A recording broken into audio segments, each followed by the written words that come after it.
$25,000 a month is not a lot of money, so let me explain why.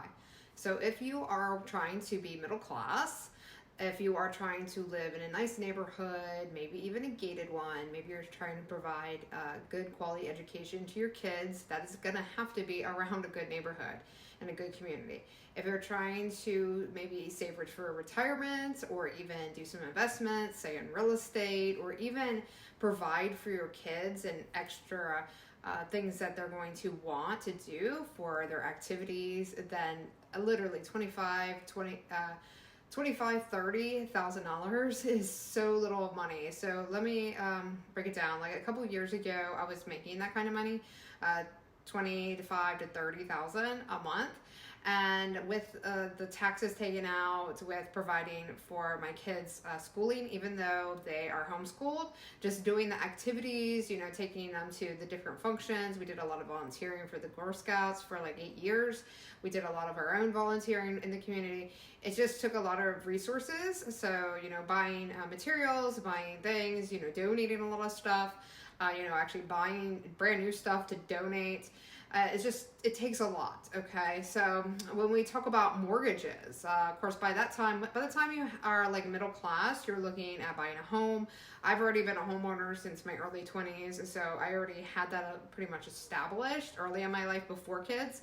But when you are entering into what the medium age is for most homeowners, it's going to be around your 40s. That's really when a lot of people actually decide to buy a home, is like really late 30s, 40s.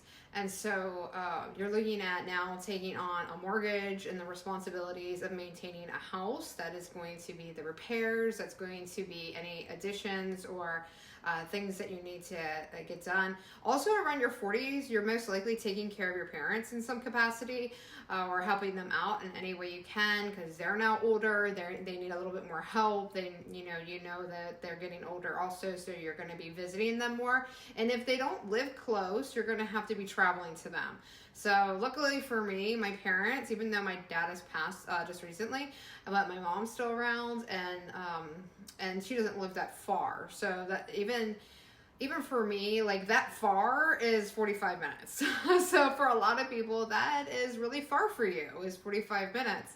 And that is, going there, coming back, it's about an hour 20, hour 30, and that's considering traffic as well.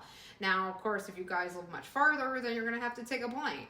So when I say this kind of thing, you have to consider the numbers here. And especially if you are also like trying to do your own startup, you're starting your own business, you have to do advertising, you have to do marketing, you have to build out your website, you have to do your own socials.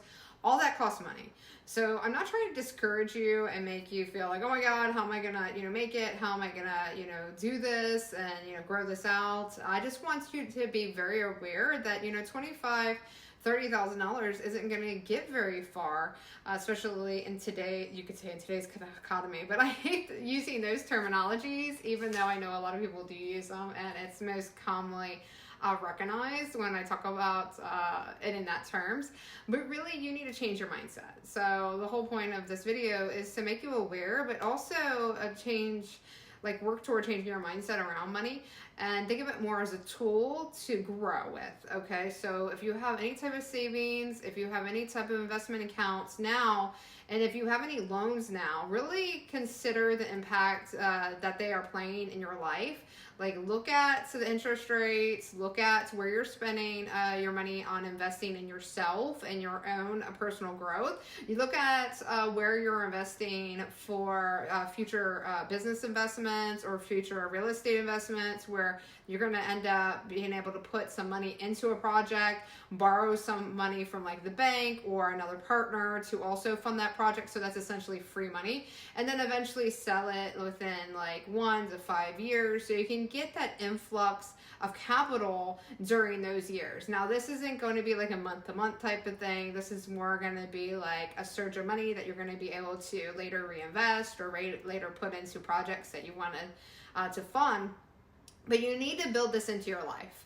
You need to be comfortable with taking these types of financial risks, because the only way you're going to actually make it or eventually grow out of the $20, $25, $30,000 range is actually making these types of investments. So you've got to get familiar with interest rates, points, building capital, your net worth, your credits, all that's important. And if you'd like any advice on that, just leave a comment in this video and I will follow up with future videos.